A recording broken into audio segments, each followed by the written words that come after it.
Hey, Amie, Yeah, Juan. give me that beat.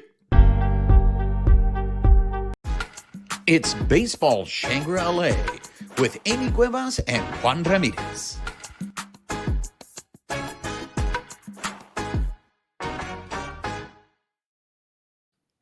What's up, party people? She is Amie Cuevas. I am Juan Ramirez. You are listening or watching Baseball Shangri-La. If you are listening to us on the audio portion of the show, please make sure you're subscribed to the podcast. Rate us, write us a review, help spread the word, invite everybody over to the party. If you're watching us on YouTube, make sure you're subscribed to our YouTube channel. Hit that notification button, give us that thumbs up, leave us comments. We love engaging with you. And most importantly, make sure you're following us on social media on X at BB Shangri-La, on Instagram, YouTube, and Twitch at Baseball Shangri-La. And the return of La Vergüenza, Amie. Oh, Amie. Amie, I totally thought I had it.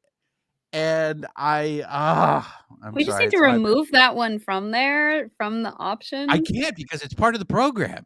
Oh, well, shoot. That's why it's so high up on the list. So Oh, well, you know what though? Hey, it outdoes your 4 mutes from last week. Let's see if we can top oh, that, not top wait, that. yeah, we're still getting started. We're still getting started. That can still happen. I am so useless, ladies and gentlemen.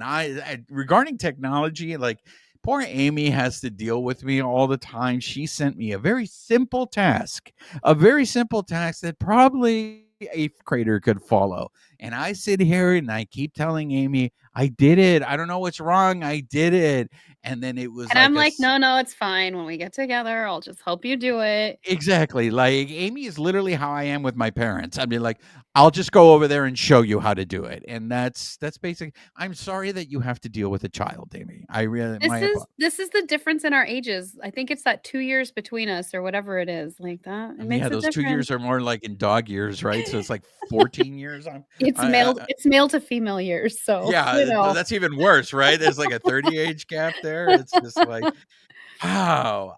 Which Amie, I was go just gonna ahead. say, which kinda leads us into one of our comments. I know we're gonna get into the comments corner in a second, but, just to clarify, you did nickname yourself El Oh, why Toxico. you gotta lead with that? Why you gotta So lead with that? we're canceling that out because you cannot nickname yourself, and that was also confirmed by some of our listeners. So, All yeah. right, I will. Somebody bring out the chacal. I will have to admit that I was wrong, and look, I'm a firm believer in this. I don't believe that you should give yourself a nickname because that's douchebaggery. That makes me the lord of all douche lords, and I Well, it's was wrong. okay. I brought you back, so, like, the nickname doesn't count. And So it's not bad enough that you called me out on it, saying no, no, no. But all our loyal listeners called me out on it. Siamese vodka, David wants a taco. They all said, "Hey Juan, you're the one who gave." Now, I will say that I will push back on one of them. I did not give myself the nickname Prince of Darkness. That is our loyal listener, Oscar. Oscar was the one that referred to me as the Prince of Darkness because everybody is all talking about sunshine and flowers. And then I come in with the Debbie Downer. And so he was the one that referred to me first as the Prince of Darkness. So a okay, lot so of the, we're going back to that, to Oscar's nickname, because that was not given to you by no, yourself. but So the double matter that stamp. we are debating here, El Toxico, yes, Amie did not give me that nickname, El Toxico. Therefore, I will not use El Toxico when referring to me. However, I may call myself out when I'm showing toxico tendencies. Like when Is you is nickname yourself. oh wow, that's Sick good. burn! Yeah, wow. I got some toxico showing right now. Okay, I got it. I see how it is. All right. Ah. But I love that our listeners, our viewers keep us, well, mainly keep me in check and call me out on all of my BS. Amie, any other comments that you want to address? Oh, well, David Wants to Talk who did mention that his I hate this, his daddy Bonda on the team would be Mad Max. He is a lover of Max Muncy. So kudos to David Wants a Taco. We did get some clarification from Simply Brandy 23 that Freddie donated 300,000 in total, 100,000 to each of the 3 charities. So I think that was pretty much it. And based on the conversation that we had about some of the baseball parks at the Japanese internment or incarceration camps, it's OT Dam B. That's Oscar. Is that Oscar? Oscar, the one who lost me, the Prince of Darkness. That is, and I do appreciate. Go ahead and read. Oh. Well, it said performance theater artist Dan Kwong is leading an effort to rebuild the ball field in Manzanar where his mother was interred. I would love to see that. Ever since you brought it up to my attention, Amie, I've been fascinated by that. That is something that I would love to see more about. I am a little bit ashamed of my ignorance when it comes to that matter, that subject. But yes, one other thing I do want to address in the comments corner from David Wants a Taco.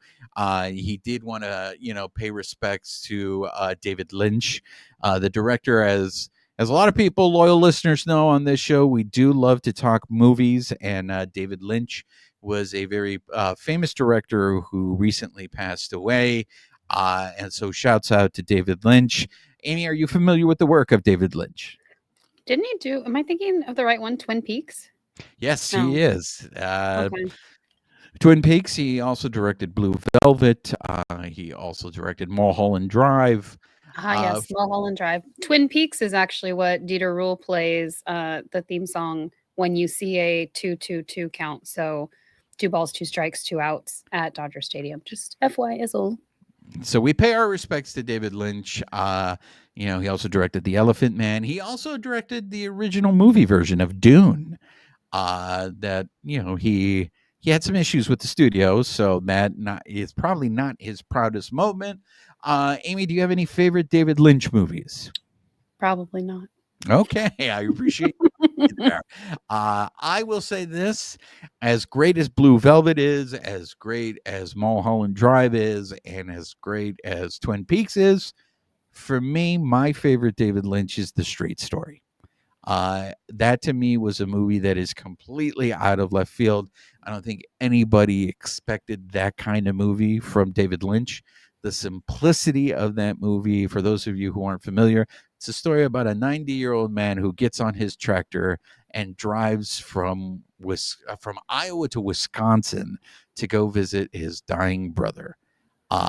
For the director of Eraserhead to direct a movie like that, it's rated G, by the way, everybody. It is my favorite David Lynch film, and what he does in that movie completely goes against grain, and I think it speaks to what a wonderful director he was. So, David Wants a Taco, thank you for reminding us to shout out the great David Lynch. So, let's get some baseball talk going here, ladies and gentlemen, and a pleasant good evening to you wherever you may be. Amie, before we get into DodgerFest, because DodgerFest was this past weekend, and there was a lot of stuff that we can cover with DodgerFest that we are going to cover with DodgerFest. But let's start first. There were some moves made on the roster. Let's address those before we get to what we learned in DodgerFest. Well, Kirby Yates was officially signed, so the tentative talks from the source of a source who couldn't be disclosed by a source has finally come to fruition. So he signed for $13 million on a 1-year contract. And I'm trying to see if there were any other highlights there. Oh, yeah. We had to DFA Ryan Brazier to make room on the roster. So he's still owed $4.5 million. So if they can get a trade going before the time limit on there, bully for the Dodgers. If not, yeah. They have 10 days to get a deal. Are you surprised that it was Ryan Brazier? No. I mean, honestly, there's so many people in the bullpen right now that if you would ask me to pick somebody, I probably couldn't have picked anybody off the top of my head because they're either on the IL or they're like people that we're going to keep. So it's unfortunate because he was a big part of the last couple of years, I think. Wasn't he? Well, I'm trying to keep track because I see him in the clubhouse. So I'm just like, he's been around for a while. Well, in 2023, he had a fantastic season. He had an ERA under 1. Last year, I mean, he did battle injury, and he was a little, I don't know if inconsistent was the word. He just wasn't the 2023 version, and I don't know if it was realistic for us to expect the 2023 version of Ryan Brazier. If anything, what we've learned about relievers in the bullpen is they are very volatile. And one year they are this, and the next year they're the complete opposite. I mean, you could say that about Evan Phillips. I mean, I think Evan Phillips made people nervous, but there was a point in the previous seasons where Evan Phillips was the most reliable pitcher on there. For me, look, drink, by the way, everyone. Oh, man, we're starting early. This Ryan Brazier move is a couple of things I think that we need to get used to in this season. One is it speaks to the Dodgers. Like, the Dodgers are so loaded in the bullpen that they can afford to DFA Ryan Brazier. I mean, Amie, when we look at it, like, they don't have an official closer, so to speak, but they have closers, though. Exactly. When you go into the late innings, they can turn to Blake Trinan. They can turn to Michael Kopech. They can turn to Kirby Yates. They can turn to Tanner Scott. That's 4 options that they can turn to late in games. Okay. That's not even counting Vesia. That's not counting Daddy Bonda. And this is, again, it is just this guy. Clearly, look, as much as we drink, everybody, as much as we love Mariachi Joe is not coming back. If you are DFAing Ryan Brazier, there is no room for Mariachi Joe. I know we're going to get into the list of hopeful Dodgers that get re-signed. Well, and even Jack Flaherty just went to the Tigers on a 2-year right. deal, so he's out of contention. I know that I have not yet seen Game of Thrones because cable streaming services didn't align for me yet to see it. It's on my list. But from what I'm told is don't get attached to too many of the characters. It almost feels like that applies to our roster. You know, and that's a very interesting point that you bring up because, okay, why Ryan Brazier? And I'm setting everyone up. Don't expect any recognizable names. If they do work out a trade, the Dodgers are going to get minor league talent in return. If they do get a trade, they are going to get minor league talent in return for Ryan Brazier. And it's for a couple of reasons. One, because the 40-man roster is full, so you don't want to take because it's just going to lead to you DFAing somebody else, right? So Ryan Brazier is a commodity. There's a lot of teams, I think, that could use Ryan Brazier in their bullpen. So I think you choose Ryan Brazier because maybe you probably could get the most in terms of prospect return for Ryan Brazier. Now, you're probably going to get projects. I don't think you're going to get top prospect from another team for Ryan Brazier, but of all the people that you could, or let me take that back. Of all the people that you're willing to DFA, I think you could probably get more for Ryan Brazier because he carries, I believe his salary is $4.5 million. Mm-hmm. And like I said, he was a serviceable reliever last year. He was used a lot in the opener role. And I think Ryan Brazier is a lot of teams can use Ryan Brazier. This is where sometimes it's just a change of scenery can help too, or the construct of a team. Maybe, he shines on a team, whereas here he's, I don't want to say overshadowed, but there is so much depth that it's, I think mistakes stand out more even on a team like the Dodgers versus like where some other team it might be a little bit more forgivable. Look, it's very misleading, I think, because of the fact that his ERA in 2023, as I mentioned, was under 1. His ERA was 0.70. His ERA last year was 3.54. Again, he battled injury. But for the most part, if you look at his last few years in 2021, he had an ERA under 2. He was really good. Then the next 2 seasons, his ERA was over 5, and then his ERA was over 7. He's a guy who speaks, I think, to the volatility. And I know you've spoken to this in previous episodes that I don't think you know what you're going to expect from Ryan Brazier. But this leads me to my second thing, and that is the level of competition right now in that bullpen. Okay. We're not even talking about the fact that Brusdar Gratterall, who's on the injured list, he's going to come back probably after the All-Star break. I know we got some updates during DodgerFest, so especially injury updates that we will go ahead and discuss. But going to your Game of Thrones reference, Amie, because you're a nerd, I think this is something we are going to be seeing all year long, is how the Dodgers are going to juggle that 40-man roster, especially with all the injuries and when people start coming back. And this is why I think this is a good problem to have for the Dodgers. You don't have to worry about, oh, are they gonna be in that funk after winning the World Series?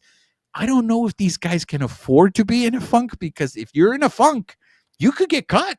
You could get sent off of this team, because there are people that are going to be competing to stay on this team. That's why, guys, I know every time they bring up DFA, every Doyer fan is like, why aren't they DFAing Chris Taylor?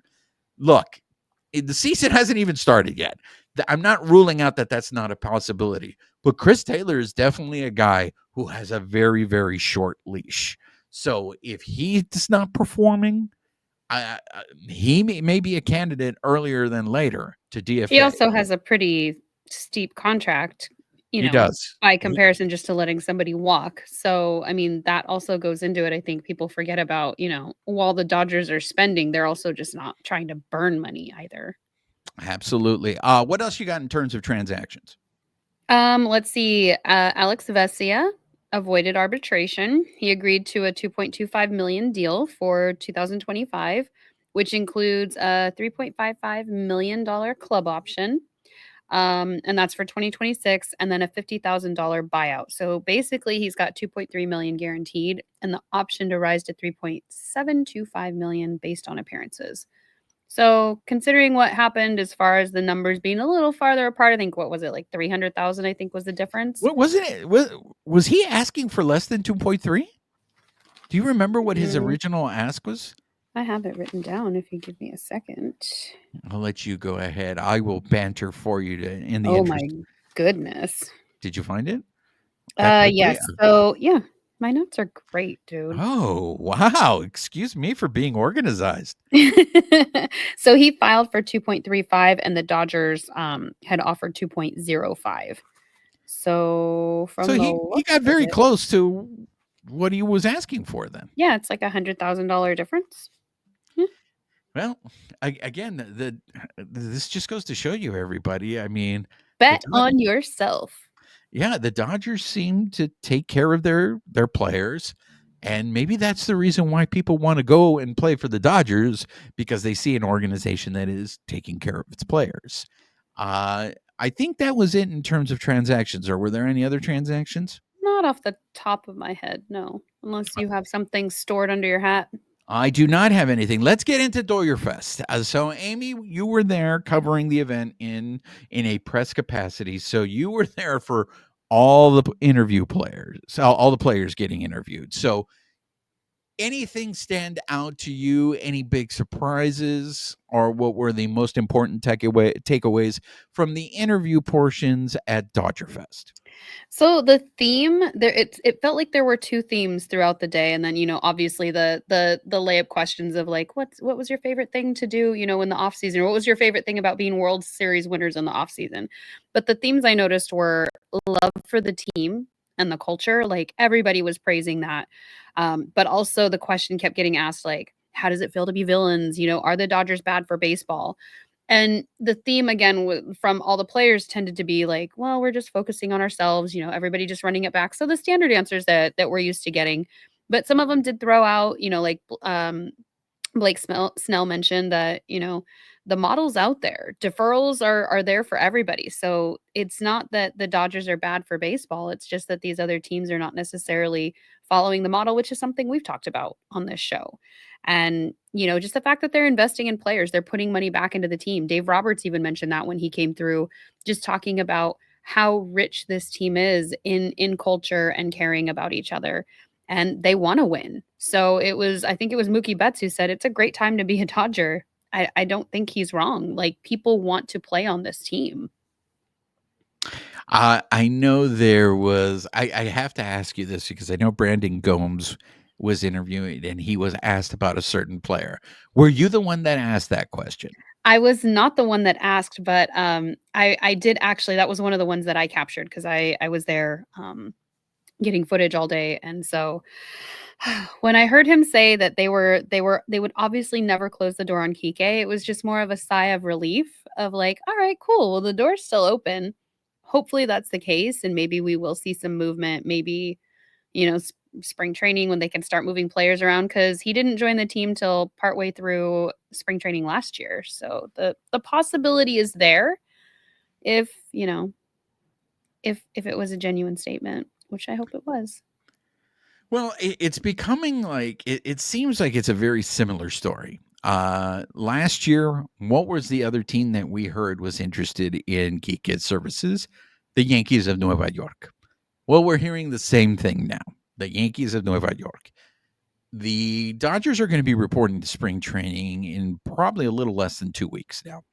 Even though at the time that we are recording this, which is Monday, I saw footage of the unicorn is already at Mhm. Camelback, and Bobby Miller, I know, was already throwing in Camelback.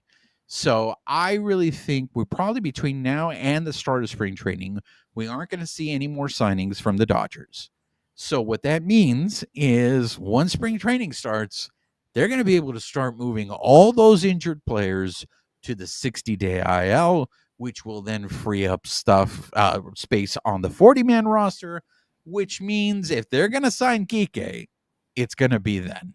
Mhm. When will you start getting nervous, Amie? Is it until you see Kike actually sign with another team?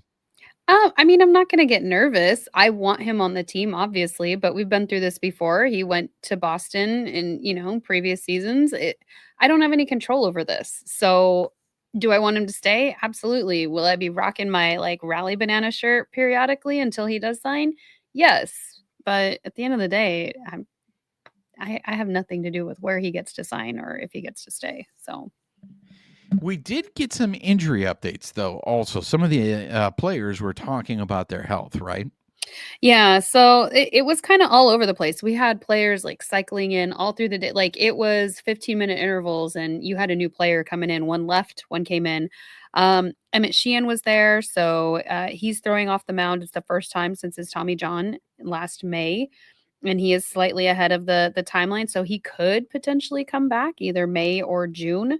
Um, Let's see here. I have notes all over the place. My goodness. Uh, Tony Gonsolin completed his rehab in late October, so he is gearing up for this year. Um, I don't know if you heard that Miguel Rojas, after his hernia surgery, he had an infection setback. So he's pretty close to 100%, so he should be good to go. But yeah, unplanned, unpleasant, I'm sure. Shohei has been cleared to start swinging. And then we got more detail from Freddie Freeman about his surgery that we heard that he had. So it's been 8 weeks. He mentioned that the reason that he had it so late was he was living his life for 3 weeks and the swelling in his ankle just did not go down. So after they got back from Thanksgiving, he went and got an MRI and they got him in for surgery the next day. So kind of what we had already heard, cartilage chips, was actually floating pretty close to his Achilles. They removed some bone spurs. But because he'd been rehabbing it and resting it for those 3 weeks, they thought they would have had to go into to heal the ligament or repair the ligament, I should say. And he had already healed it in those 3 weeks, so didn't have to do that much there. But yeah, he's swinging a bat. He's not running yet, so we won't initially see him in spring training, but we should see him by opening day. Now, Tokyo opening day or regular United States opening day? I think Tokyo opening day. I'd have to double check. Like I said, it was a blur. So, So Federico is pulling the Sean McVay in that we're not going to play anybody in the preseason, and comes the season, I'll be ready to go.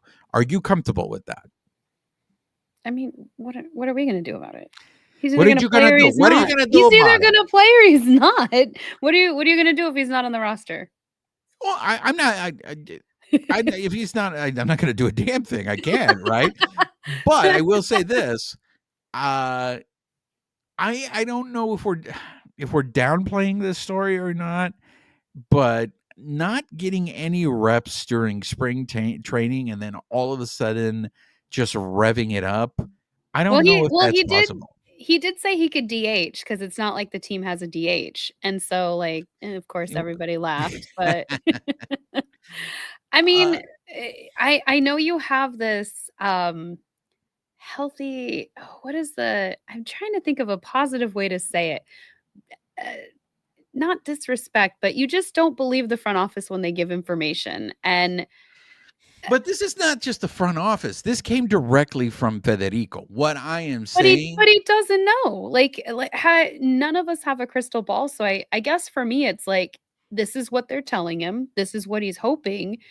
Hopefully it happens, but if it doesn't, that I mean, we've all like Miguel Rojas just had surgery. He didn't plan on having an infection that set him back in his progress. Like we've all had stuff like that happen in our day-to-day. Stuff happens. all I'm saying is this. I brought this up in the last episode, and this is why I think it's important for them to sign Kike. And that is if Federico I know Federico, this is every man. Every man feels like they're never going to fail. Everything is going to go to plan. And then reality happens. If for some reason he has a setback, because it's not like he's a young guy anymore, right? I think having Kike, at least for the first month of the season, is a damn good insurance policy because you can keep Muncy at third. Mm. That way you See, and I'd move Muncie to first, and I'd put Kike at third. but okay. So here's the thing. You do that, okay? And let's say Federico comes back and now you move Muncy back to third. That's what your plan would be? I mean, he's versatile. He's Who played would you play both. at third while you're moving Muncy over to first? Kike. I put Kike at third. Not Miguel Rojas? No, because I think Kike is a little bit more adept at third. I would still have Rojas subbing in for short.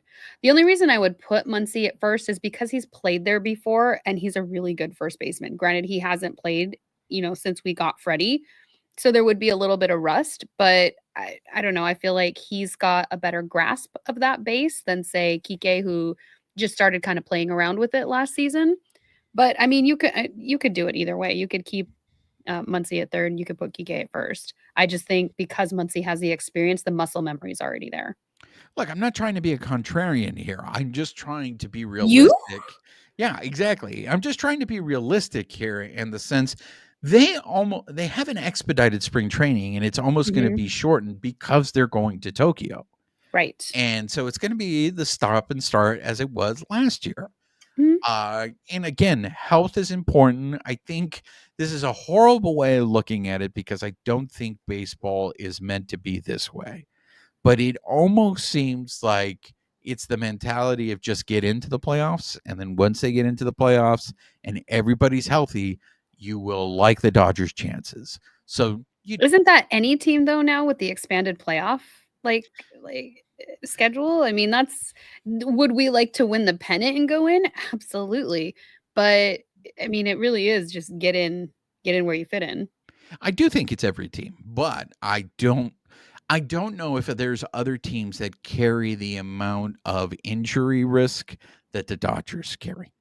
And as because of that, the last thing you want is for this thing to linger, for Federico, right? Mhm. And only just because Federico's a competitive guy. He wants to be in the lineup every day. Yeah. And you're not going to be able to heal something if you keep playing in it, right? The playoffs was a Mm. different story. You get it. I got plenty of time to rest in the off season to go ahead and handle it. All I'm saying is I'm trying to make the argument for you, Amie, in signing your boy Kike Oh, because thank you, but I don't need the art. I mean, I don't I need to got this. convince you, is what you're saying. All No, right. I think if Federico now you've got me doing it. Freddie or not, wow, I didn't realize that was kind of punish either. Good grief. Um, Regardless, I think Kike would be good on the team whether you have Freddie starting the season or not. I think he's an asset, and I think because he can move around and he can play so many positions well. I know that not everybody agrees with that, but I still think he's a quality player, and I would like to see him on the roster. Yeah. So I just, for me, it's just something to keep an eye on. It's something to keep an eye on. Put your eye on it. Any other information in terms of the players before we start getting into Dodger Fest for it in itself? So Mookie did get asked about, like the team, kind of that villain theme that we were talking about earlier. And he kind of just asked the question, like, well, what are we supposed to do? Like they don't have control over who gets signed, but also like, so you just don't want your team to do anything, which I don't know that people are necessarily thinking of that side when you have an emotional argument of like they're ruining baseball, their contracts are not good for the game, etc. And I know we're going to get into a topic related to that later, but it's like, what are they supposed to do? If the tables were turned and somebody else's team was doing that, would you like, oh no, you know what, we probably shouldn't take all these players. Like what are they supposed to do? They are right. I think the Dodger players right now are that meme from The Office. I forget what the character's name is, but Novak is the actor who plays him, where he's keeping names. He writes names down in his notebook, like he's keeping track of everybody who has wronged him in life. Oh. I do feel like the Dodgers are definitely paying attention to this whole Thanos storyline, this whole villain storyline. And the reason why is because of all the comments that after they won the World Series, all the comments they made about 2020. For the longest time, they all told us they didn't care, right? They didn't care. And then the minute they won the World Series, they all started clapping back at everybody about 2020. So Mhm. I think Even this, Tyler Glasnow said something along the lines of like it's Avengers, like the way that they're collecting all of these yeah. players. And then you have like, I know you asked like kind of questions before we segue, but you now have fans in Chicago who are upset with the Cubs because they're planning on new seats in center field, similar to kind of what we have in our home run seats. Yeah.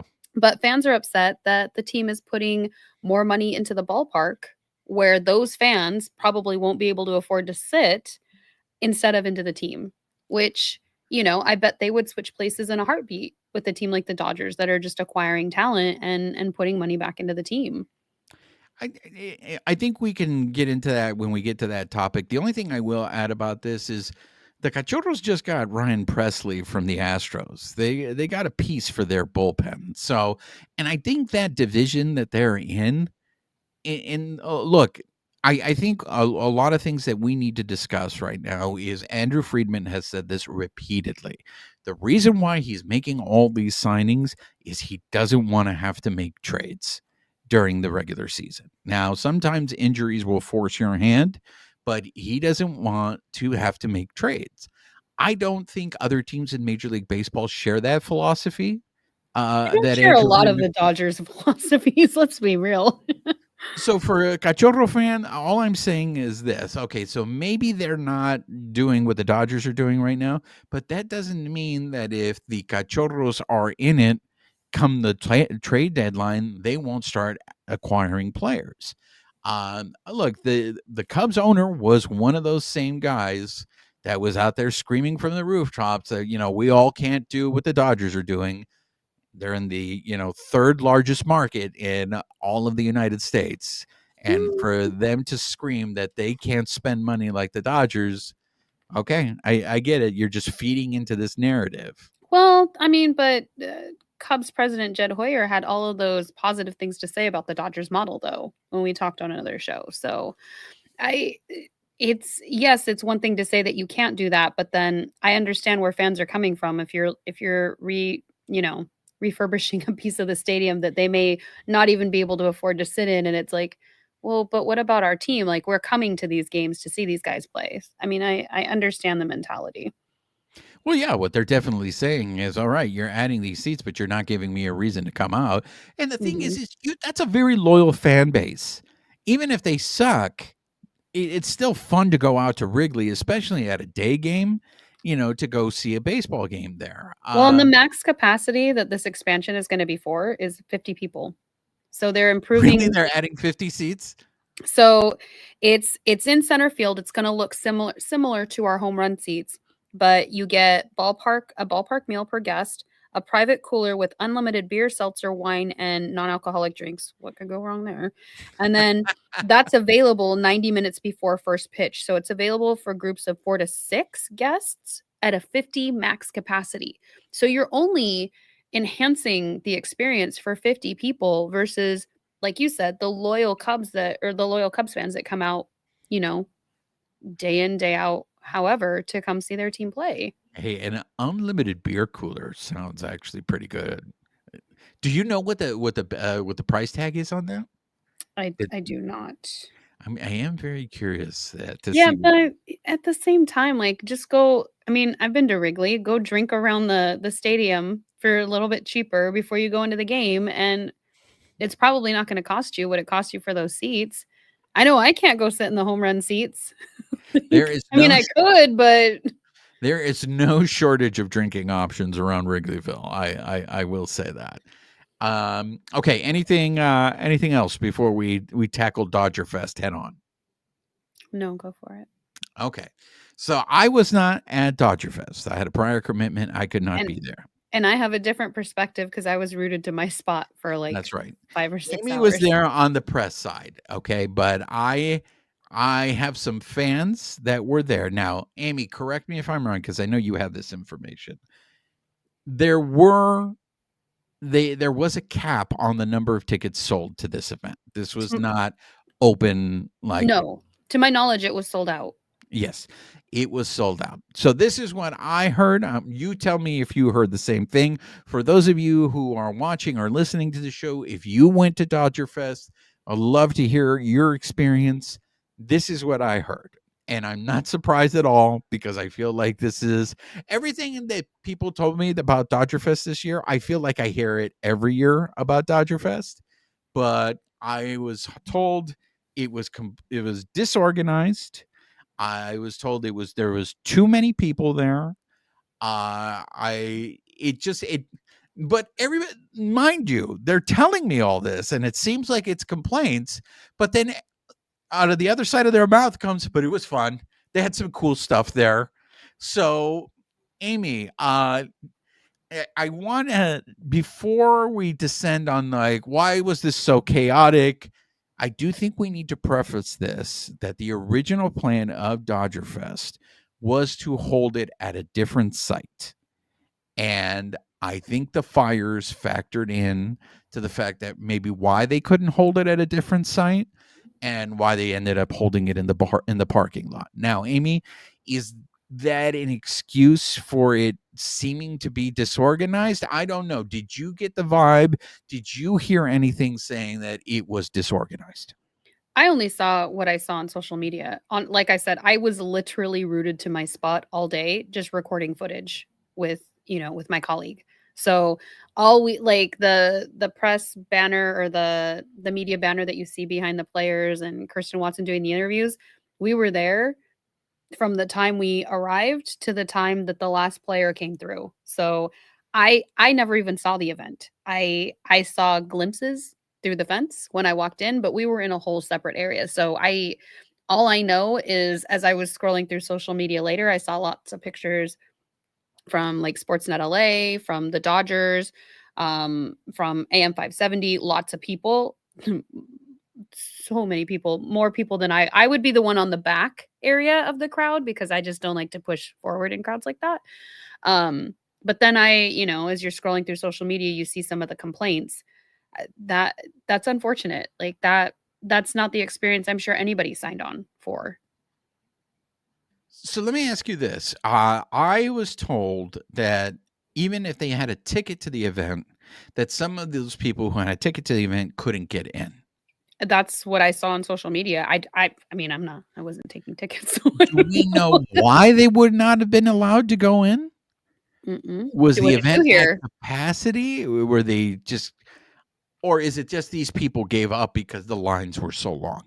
I don't know. I mean, I saw lots of different views. There were, I'm sure the same stuff you saw on social media. I have no idea, honestly. I was told that they didn't know where to line up, and then Mm. the lines would then blend in and just turn into crowds. Which we've seen before. They've done that even with like the season ticket holders line. Sometimes we'll all be in line and all of a sudden they'll just fold it and we're like, well, we were in line. So let me ask you this. I feel this is not anything new, but if this is a question I'm going to pose to you, Amie. I Do may or the may not answer it. Dodgers have too many fans? Is that what the problem is? We know that that's the case because 2 years ago, they didn't have to sell tickets. We've been to DodgerFest before where there were no ticket sales, and it's kind of a mellow affair. There's a lot of people that show up, but that was it. Like, I think the one where we worked in the visitors bullpen, that was not a ticketed event. It was a free event. You just showed up, and then if you had bought a VIP experience, then you got to take advantage of that. With the advent of Shohei coming over, they sold tickets for $10 a piece last year. This year it was 20, with part of that going to the LA Fires as a donation to, the charities in that respect. So I think when you ticket an event and you put a limit on it, obviously it's going to have some impact. There is only a certain amount of people versus what we saw like 2 or 3 years ago where it was just like, some fans showed up and that was it. You have the added fact that Shohei is also an international, I don't want to say media sensation, but there are people there that are also not baseball fans, and that's okay. That's what the Dodgers have opened it up to, but you have a larger threshold of people trying to get into an event that is limited, and some may be baseball fans, some may be Shohei fans, and I think that's what we're experiencing right now. I think what you just mentioned is something we need to get used to this. If you're not used to it already, I think this is what going to Dodger Stadium is going to be like from this point on. And cite examples of how crazy bobblehead nights were last year. It's going to lead me into the Dodgers may release their promotional schedule. There are some things aside from the bobbleheads. There are some things that are on that promotional schedule that I'm like, oh, that looks cool. And immediately I cringe, Amie, because I know it's going to be a madhouse in those nights. Well, the opening week, I'm a season ticket holder, as you know, as well. I go to all 6 of like the first home series. I go to every single game. Get off work, go. Um, there's certain games I'm not going to go to because now they're offering like I think a Shohei bobblehead. I think it's the second. It's one of those days where I'm like, well, I'm not going. There's no way. I am trying to see when that is being offered. The second is, let's see here. Yeah, the second is an MVP bobblehead of Shohei. So now my first homestand that I go to every game on, I'm not going to go to that game. They only are offering 40,000 to the first, or I'm sorry, to the first 40,000 fans go the bobblehead. Well, because they know that there's going to be parking issues. There were last time. People lined up at what, 6 a.m.? Yeah. It's not my money, so like it's easy for me to make this suggestion of like just have 56,000 bobbleheads. If you have extras, you can donate, sell, whatever. But like it does help alleviate the traffic issues if everybody knows no matter what time I get there, if I have work, whatever, I'm going to get one versus, well, the first 40,000 people, well, nobody knows who that's going to be. We saw crowds rushing in last year. So, like, it's just gonna be mayhem, and it's definitely changing how I'm looking at the games that I'm gonna go to this season. So, look, I will say this: drink, everybody. I I don't. noticed that you don't drink in this game. Where's your water? I ran out of water. That's why I'm not drinking. Um, Jeez. Promotions. Look, I don't need a reason to go to Dodger Stadium. I really don't. Oh, snob. Exactly. I'm a grown ass man. So I have no interest in the toys. I believe you guys call them bobbleheads. I have no interest in collecting those. I will say this: there are sometimes promotions that come up that do intrigue me, and I want it. And so I want to hear from you, Amie. Are there anything Is that came out in those promotional schedule that you were like, "Oh, that's cool. I want that." So I was looking at it and I saw the Hello Kitty squish plush, like the Squishmallow, and I was like, "Oh my god, that's the one Juan wants to go to. I know it."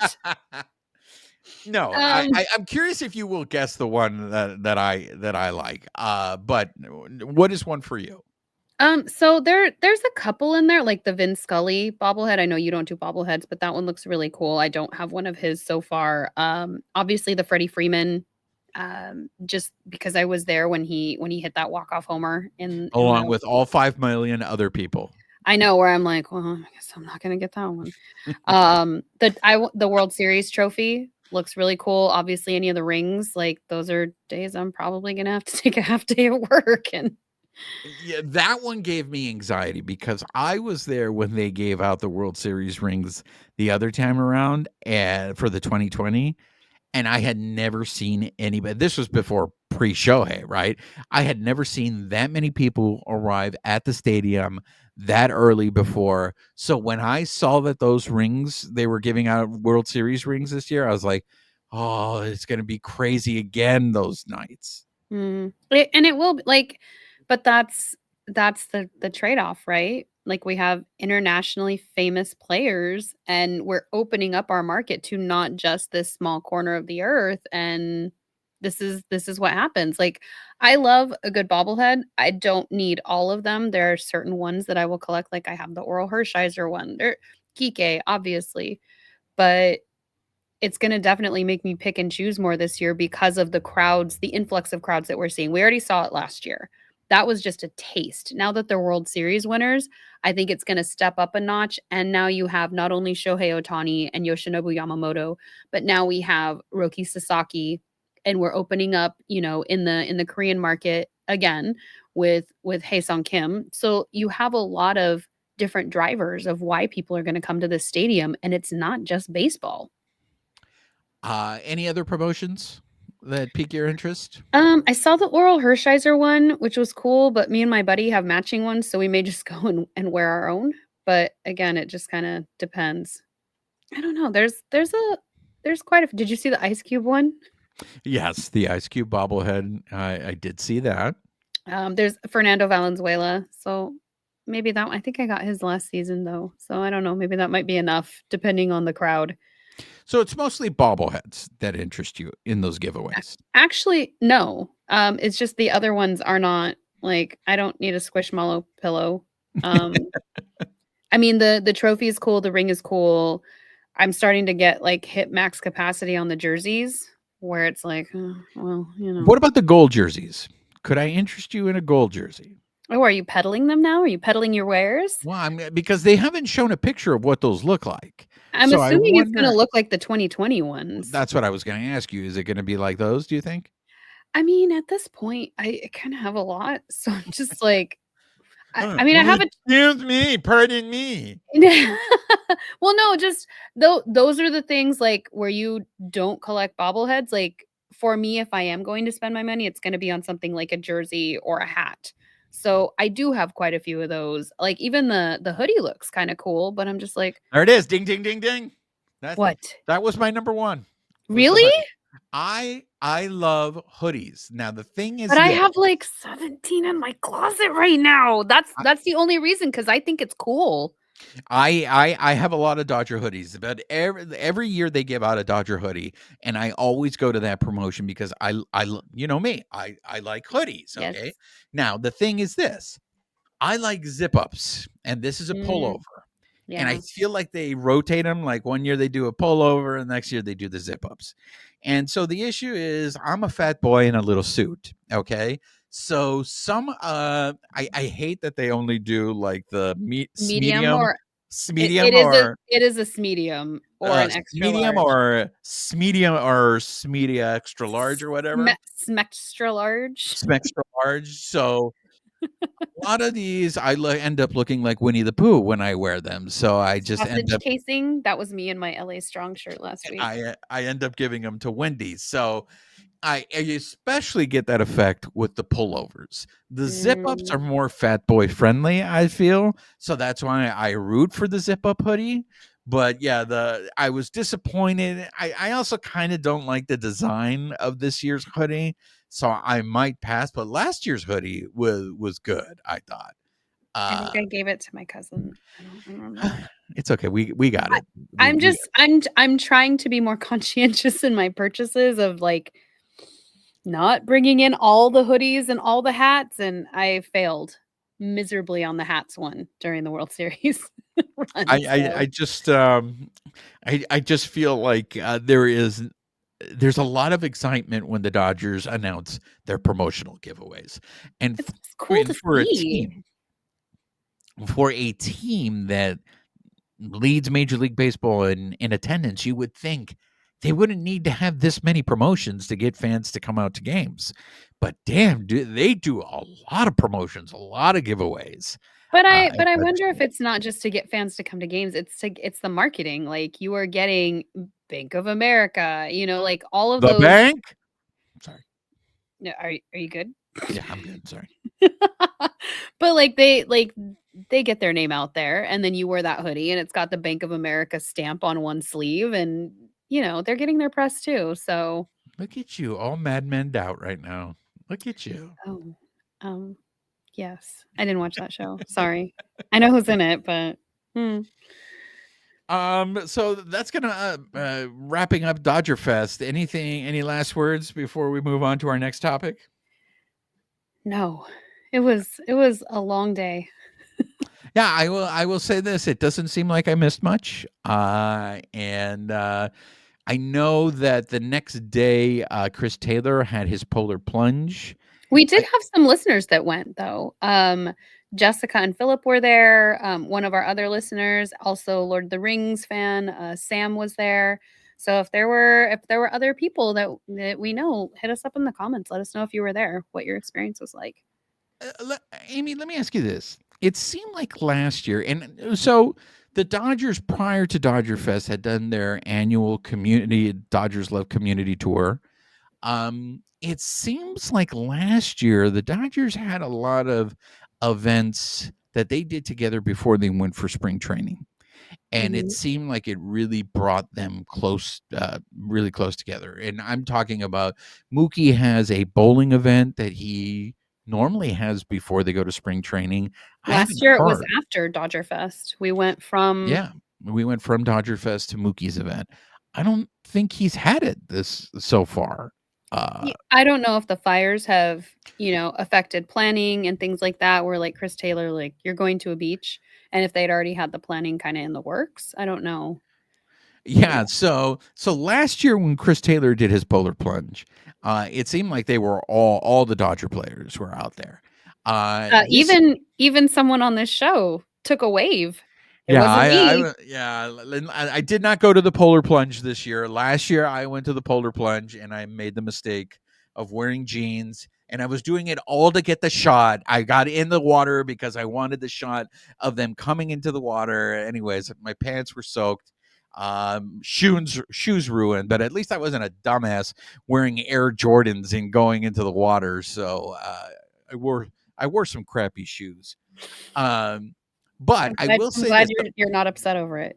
so I was looking to see the players that went this year to his polar plunge, and I'm happy to say, now the unicorn didn't go last year, and he wasn't there this year. I wasn't expecting The security alone exactly. that would be required. I think it's hard for the unicorn to go out in public. But I will say this: I was happy that I did not see Federico there because I was just like, bro, you are recovering from an ankle injury. The last thing you want is to be running in the beach or, in the water. So I totally give a pass on Federico. I'm curious. I saw Mookie there. Did you see Dave Roberts or Max Muncy?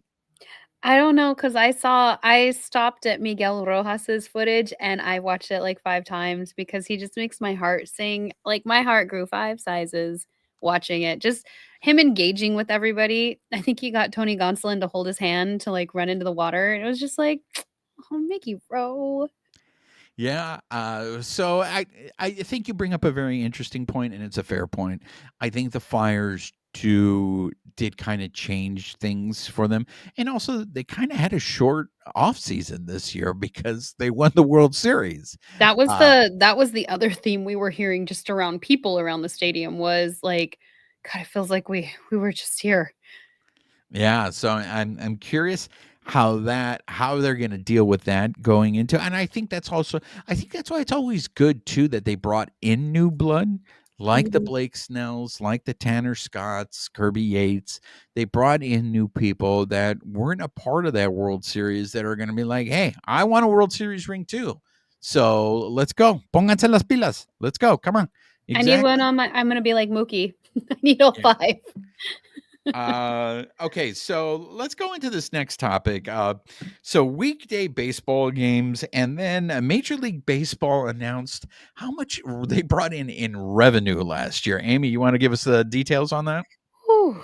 So weekday games are down an average 34 minutes. So the trend that they're finding is that the starting and finishing of the games is happening earlier. So in 2021, it was 3 hours and 10 minutes all the way down. So it went for the next year, 3 hours and 4 minutes, 2 hours 40 minutes when we introduced the pitch clock, and now it's down to 2 hours and 36 minutes. And they were also looking at games like weekday games from Monday through Friday that started before 7 p.m. So out of, let's say in 2021, 1,574 games, 656 of those started before 7 p.m. versus the 1,019 this year that started before 7 p.m. So that's a 62.8% difference. So we're seeing that influx of games starting earlier, ending earlier. So now it's more fan friendly as far as experiences, whether it's family or just people going after work, getting to work the next day. Um, so yeah, game times are down. That was courtesy of MLB.com. Manny Randawa had a pretty cool article on that. Look, I love the idea, drink. I love the idea of the businessman special. But I will say this in California, especially in those hot days, the businessman special is brutal if you're not sitting in the shade. It You is can come just, borrow my seat. and It's being not in pale, Loge. yeah, being pale skin, I don't tan, I stroke. So it's like a health hazard for me to be out there. I am curious though, Amie, you mentioned the time of these games, the length of these games.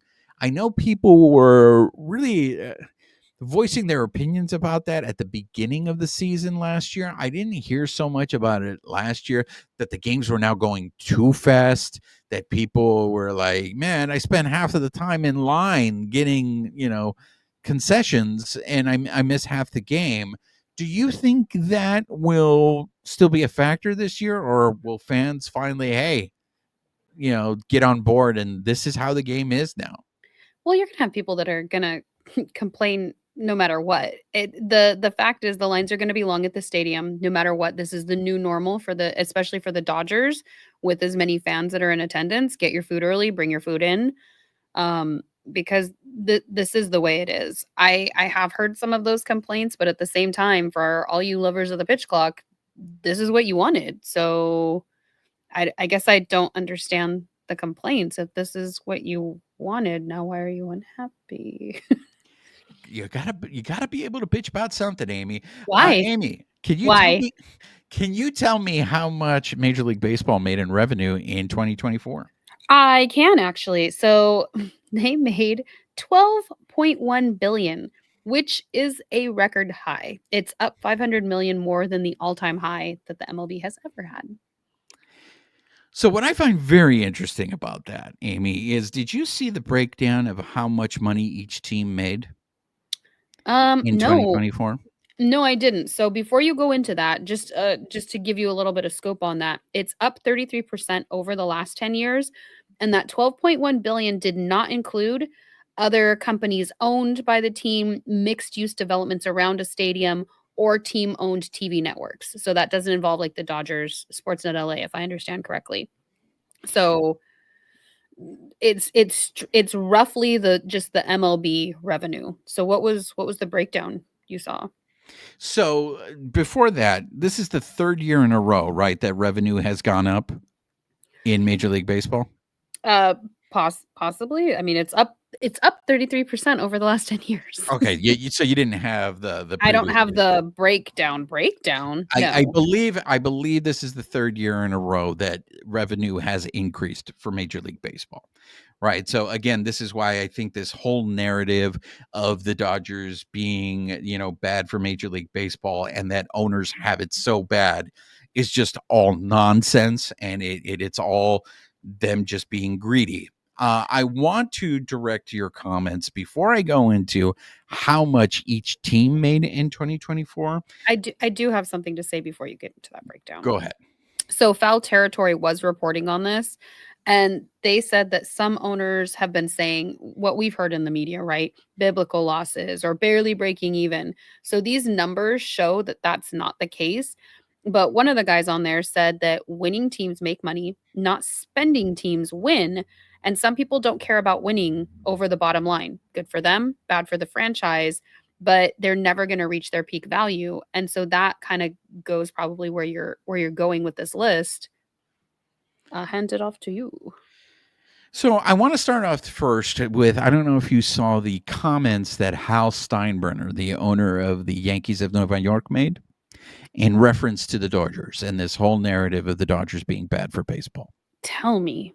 So Hal Steinbrenner said this. Well, look, it's difficult for most of us owners to be able to do the kind of things that they're doing. They're meaning the Dodgers. Now, we'll see if it pays off. This is what Steinbrenner said on the Yankees TV network. Yes, the Yes Network. Didn't the Yankees have their own dynasty going for? Sorry. Oh, Carry on. No, wait. Carry on. But wait, there's more.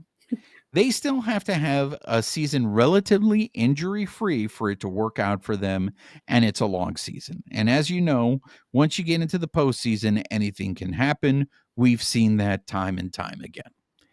I find this to be hilarious. Wow, with 50% more audacity. That the Yankees owner is out there saying, hey, a lot of teams can't do what the Dodgers are doing. So it's like, Hal, are you saying that the Yankees can't do what the Dodgers are doing? Well, to follow up on the Foul Territory guys are saying, let's look at what Forbes is reporting as what teams made in 2024. Show us, Vanna. Do you know what team had the highest revenue for 2024, Amie? Was it the Dodgers? You're close. No, the Dodgers came in second. Do you know the Dodgers came in second at $549 million? Okay. Not too shabby. Do you know who came ahead of them at $130 million more than them? Would it be the Yankees? That is correct. The Yankees of New York come in at $679 million in revenue. I'm sorry. It's been a long day and I've been mathing all day. So forgive my numbers here, but that sounds like more. It sounds like more. And it sounds also like a guy who just told everybody, we can't do what the Dodgers are doing. Really? I look, I know, I took the history of numbers in college, so I'm not very good when it comes to math. But this is why, again, I point to this whole narrative that the Dodgers are bad for Major League Baseball is just all a sham.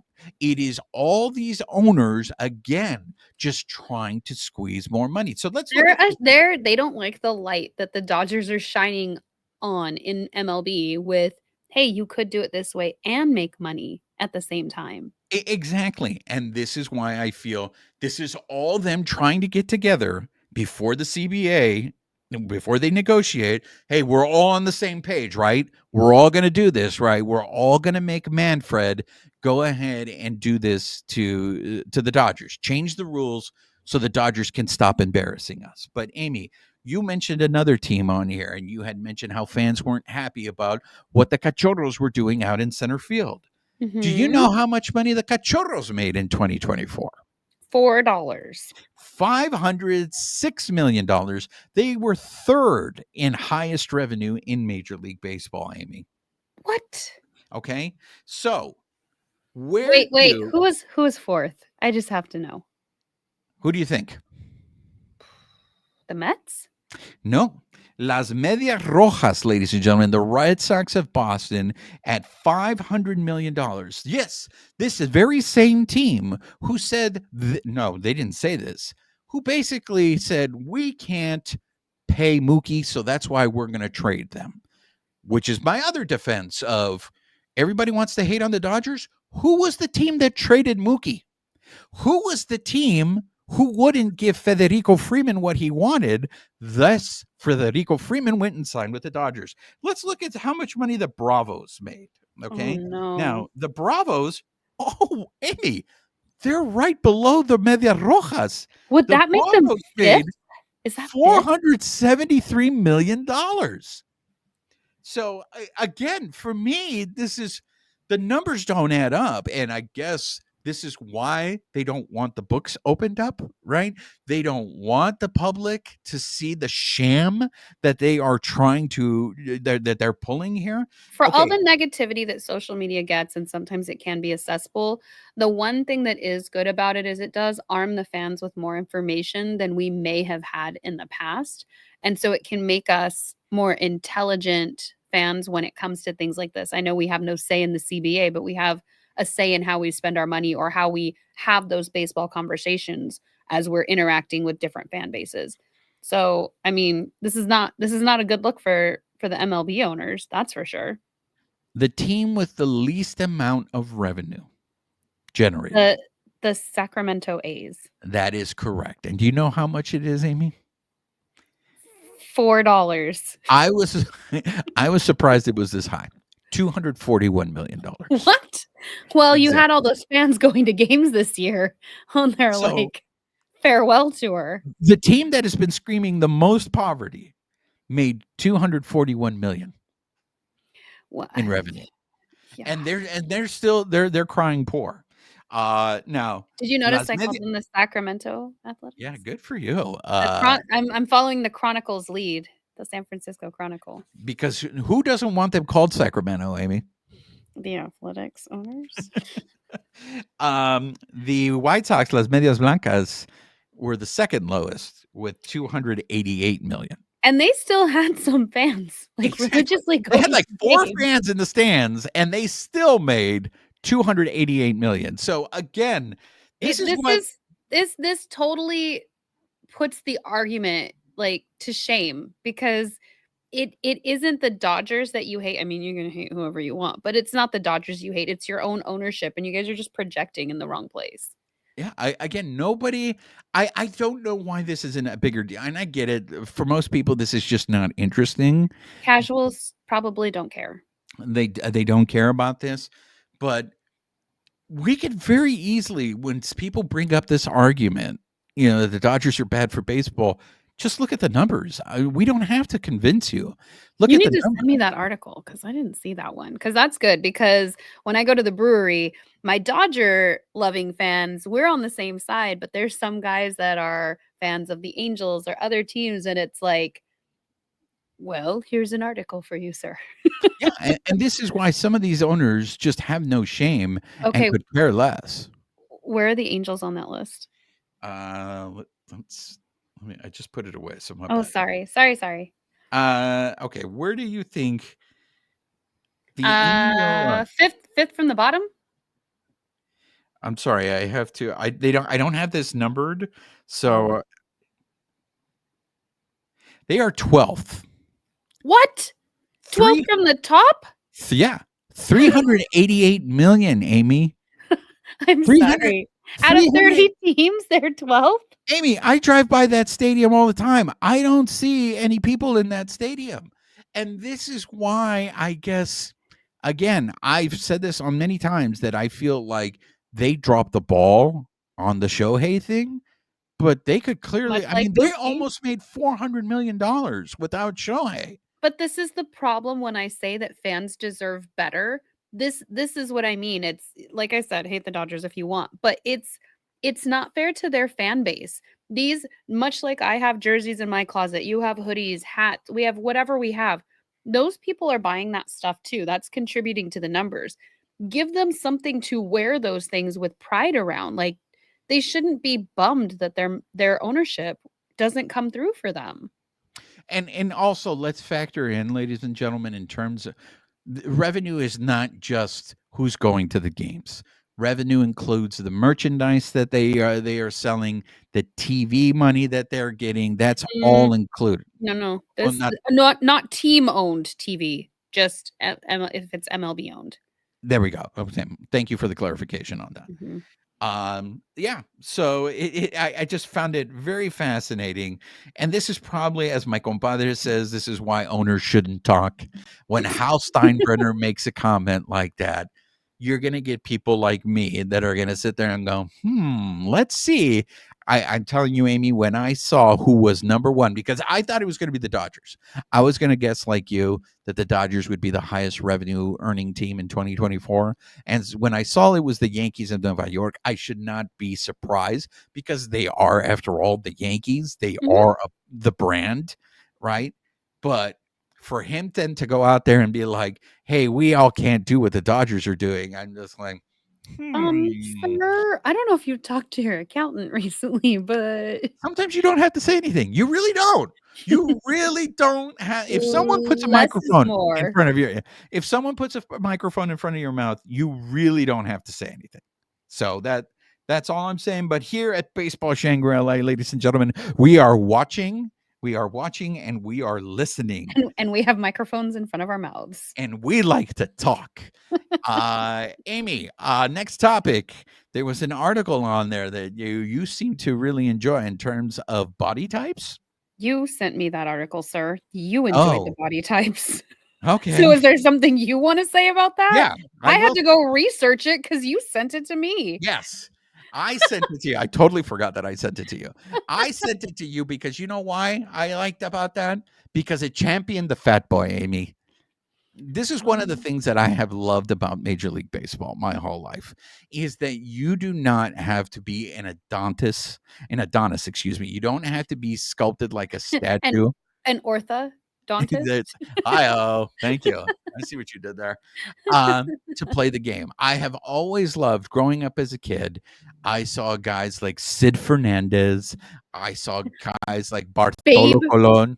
Babe Ruth? Babe Ruth, right? I saw guys that were like Kirby Puckett is a perfect example. Tony Gwynn is another perfect example of guys who were bigger dudes, not like in terms of muscle, but just like carrying some man fat on them and still being really, really good at what they do, right?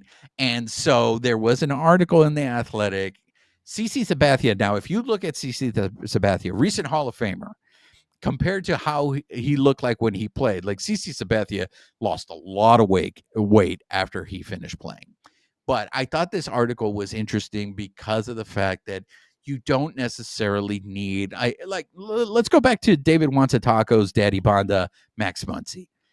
How many every year we always hear these fat shaming comments about Max Muncy, and you and I have both seen him in the clubhouse. I He would is in not shape in the clubhouse. It's yeah, I don't the camera classify angle does not do him justice. like I don't classify Max Muncy as fat, but for some reason he is viewed as somebody who is out of shape.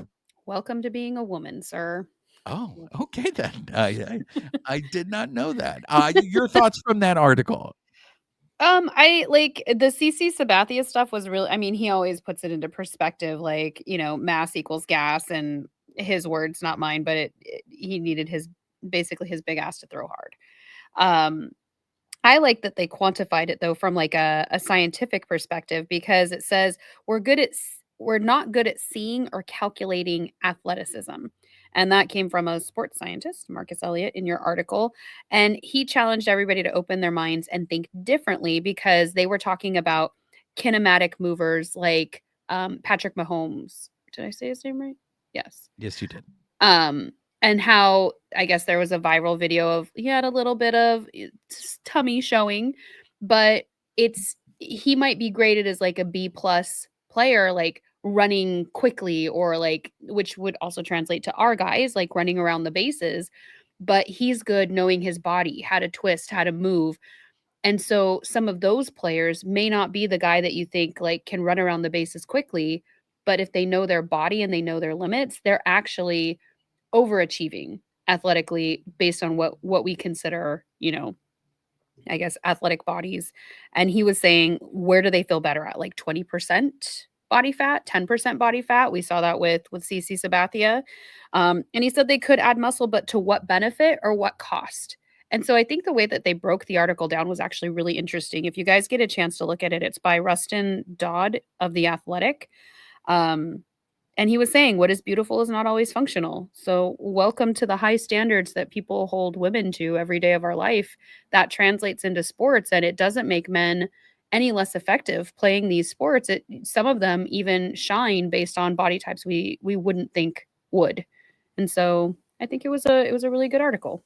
I don't know that I loved it for the dad bod angle that you loved it for, that you were excited about, but here we are. It again, it's the beauty of baseball for me. It's something I've always enjoyed, is that you don't have to be just like a Mr. Olympia to play it. Like, look at a guy like David Boomer Wells, where I mean, this guy's gut was over his belt. The guy threw a perfect game. I mean, that kind of stuff it's the great equalizer. I think it's what made me relate to baseball, was the fact that, all right, I maybe have a chance here to play this sport, as opposed to, I'm not tall enough to play basketball. I'm not strong enough to play football, but I can hit a baseball. I can catch a ball. I can throw a ball and stuff like that. And that's why when I saw that article, I was just like, yes. All right, for all the Sid Fernandezes of the world, the Bartolo Colons of the world, it is. I think that also goes to one of the tenets of like what you and I discussed when we started this show of representation mattering. And I think this is just another facet of that. You want to see people who look like you. Like, I will never be 110 pounds. That's not going to happen. We're not going to see some of these players. Like, you do see some of them in really good shape. Others, they're in the shape that works for their body. And I think that, much like the article said, that's a beautiful thing. Absolutely. Any last words before we move on to the next topic on body type thing? No. Do you want to talk about some rule changes that are going to go into effect here in Major League Baseball, Whew, we've or at got least in two. spring training? No, these are in baseball. So All we've right, got two topics here. You pick one. go ahead. Let's go with the rule changes. Okay, so there are two on-field rule changes. The whole point is it's an attempt to avoid rare instances where old rules could have incentivized teams to try and game the system. So these were chosen by an 11-person competition committee. They all unanimously voted to pass this last Tuesday, unlike Ichiro's, Hall of Fame ballot, but whatever. Oh wow, you called him Michiro. I did. That was for you. I'm Michiro. All right, I go ahead. know, but that was for you. Thank you. So the first one stiffened the penalty for a fielder who violates the infield shift rule and also is the first to touch the ball. So this happened 2 times last year where teams were caught breaking the rule. A shortstop had ranged too close to second base and was also the first to touch the ball in play. So going forward, this just means that the batter is newly to be granted first base and runners would advance 1 base. So the infield would be charged with an error. A batter would not register an at bat. And then the offense could also decline the penalty and take the result of the play. And all this does is reverse the previously placed rule where the only recourse was a choice of accepting the result of the play or an automatic ball for the batter. And the reason teams were taking advantage of this was they might feel like it was wiser to just, let the fielder do what they were going to do and then risk the potential ball. So if I broke this rule and grabbed the ball, the worst that's going to happen is, that batter's going to get one more ball. I don't recall it. Did that ever get? Were there instances that it was actually called in a game last year? Yeah, there were 2 instances that they outlined in the article. Evan Drellich broke it down. So, yeah, if you want, check out that article because he gives 2 examples. I forget which teams they were, but there was already too much information in this article. But yes, you can go back and see 2 times it happened last year. The second they were saying is a more arcane rule, but it allows replay officials to check whether a runner arriving at second or third base overran the bag in a situation where they had to previously ignore that matter. So the example they gave is if you have a runner on first and third base with 2 outs and a ground ball is hit into the infield, The first base runner might try to run as hard as possible through and past second base toward the outfield to beat an incoming throw and allow the runner on third base to score. And the runner is initially ruled out at second base, but on review, umps find that the runner beat the throw. So, again, in the past, umps would be required to put the runner back on second base without considering what happened after that he went past the bag. And then, according to the rule book, that equals abandonment. And so they would have to score it differently. Going forward, the replay official can call the runner safe on the first play, but then out for abandonment. And whether the run was coming home from third base scores depends on when he was ruled to have actually abandoned the bag. So they're just trying to prevent overrunning that bag to score a run. They're hoping that it should deter runners from trying to run past second or third base in situations that they might perceive beneficial. So watch out for those. Nothing mentioned about like blocking the bag or, anything that was controversial last year, but we're going to go with these two changes. So here we are. Well, like anything, it's not going to be a big deal until it actually happens in one of those games. Yeah. So that's stay tuned. Before we wrap things up, I know you wanted to mention something about the Negro Leagues Baseball Museum. Can I do a quick mention on the ABS? Oh, I'm sorry. I totally missed that. Yes, you're right. Spring training. Let's back that up, ladies and gentlemen. That's my bad. Just real quick. So they're going to be rolling out the automatic balls and strike system. So everybody who's been clamoring for the challenge system for umpires, they're going to try it in spring training this year. In all the games, or is it selected games? 60% of spring training games will have ABS. So there's actually a list. Again, Evan Drellich also, I believe, wrote this article. So you can actually see how many. The Diamondbacks in the Cactus League will use it 29 times. So they're going to have the most. The Cubs will only use it 7 times. So they'll have the fewest. And they did say the Dodgers will be using it at least 17 times during spring training. All right. So it's going to be if the Dodgers are using it, then it might be a good chance I'm going to see it. So I know I'm hoping. I'm excited. They're saying that it's the biggest test yet. And the difference with this one is human umps will still make the vast majority of calls, but each team gets 2 challenges. And then ABS will review the pitch. Teams keep their challenge if it's successful. And they noted that it only increases the game about 17 seconds for each of these challenges. I think one had an exorbitant amount like 13, but on average, it's about like 3.9, I think, when they have 2 challenges in a game. There you go. So it will be in both the Cactus League and the Grapefruit League. So keep an eye out. They did say that they'll have a slightly different strike zone and some other nuances. So they're going to be measuring all the players' heights before mid-February to get that into the system so that it can take account for that. So there's a lot of different nuances around it, but hey, at least they're at least testing it out with major leaguers. So watch this space, ladies and gentlemen. You watch this space. All right. Now, do you want to talk about the Negro League museums? Sure. Yeah. All right. My bad. No, that's fine. That's fine. So for the month of February, the Royals are going to cover the cost. So free admission for anybody going for Black History Month. They'll have extended schedules. Last year, they had 16,000 people take advantage of that and go and see the history of the Negro Leagues. And Kansas City donated $135,000 to cover the cost of that admission. So really cool, especially in light of them integrating the stats and everything for the Negro Leagues, pulling that into the MLB. So if you're in that area, check it out. I think that's awesome. I have to tell you, I just recently went to Cheech Marin's museum, the Cheech. It's a Chicano museum out in Riverside, and it was my first time going there. And I have to say, Amy, I feel a little bit of shame that it took me so long to go out there, but I really appreciated the exhibit that they had there. There was a great artist from the 70s, this female artist, that the issues that she was demonstrating in her work are very easily the same issues that are going on today. And I think it speaks volumes of the importance of the arts in society. Yes, this is a show where we talk history. Yeah. And this is a show where we talk about baseball. We also make movie references. At least for me, I look. Amie is a very gifted photographer, so I know she dabbles in the arts as well. All I'm saying, people, is if you do get a chance to go to a museum, go to a museum. I think, yeah, I mean, the Hall of Fame is a museum. It's just, I would love, whenever I go to the Royals, whenever I see a game I haven't been to that stadium, so I'm still on my quest to finish stadium chasing. I'm hearing we need a field trip. Yeah, so definitely when I go to Kansas City, I definitely want to check out the Negro League museums. That was my PSA right there, Amie. You want to add anything to it?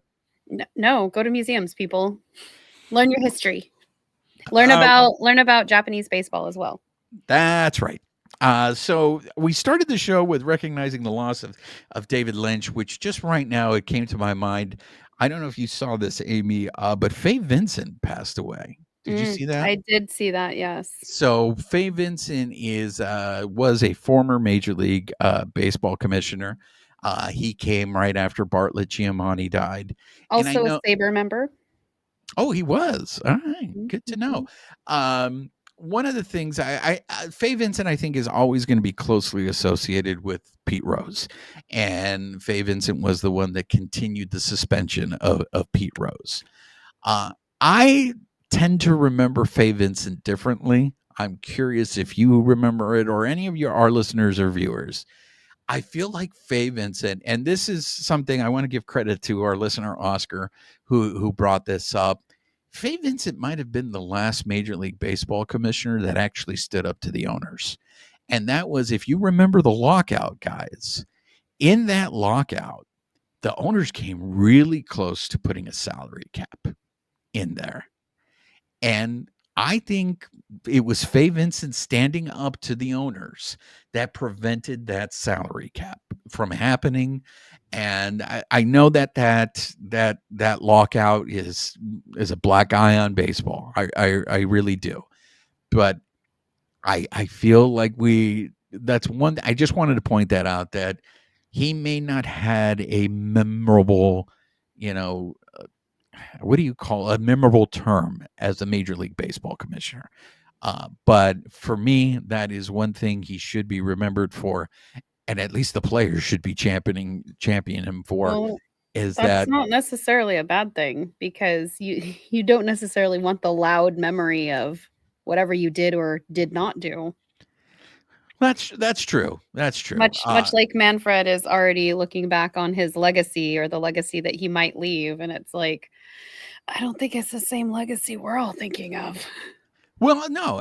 Nowadays, especially when you look at Major League in any sport, when commissioners seem to just make it clearly obvious they are on the owner's side, I think there was at least a bit of a whiff that Faye Vincent was somewhat neutral and independent. I don't know if you want to add anything about. I know I just sprung that on you on Faye Vincent.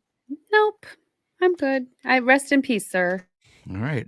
So that's going to do it for this episode. Any last words, Amie? All out of words. Okay. None. All righty.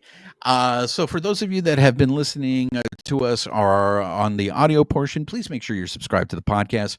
Rate us, write us a review, help spread the word. If you're watching us on YouTube, make sure you're subscribed to our YouTube channel. Hit that notification button. Give us a thumbs up. Leave us comments. We love engaging with you. And most importantly, make sure you're following us on social media, on X at BB Shangri-La, on Instagram, YouTube, and Twitch at Baseball Shangri-La. Yes, Amie? And also Blue Sky at Baseball Shangri-La. Oh, we're on Blue Sky, ladies and gentlemen. We buried the lead. I haven't updated that yet. We buried the lead. We're on Blue Sky. All right. We are Baseball Shangri-La on Blue Sky. Mm-hmm. Yep. All right. Baseball Shangri-La, ladies and gentlemen. She is Amie Cuevas. I am Juan Ramirez. Nos despedimos con un beso. Amie, say goodbye to the people. Goodbye, people.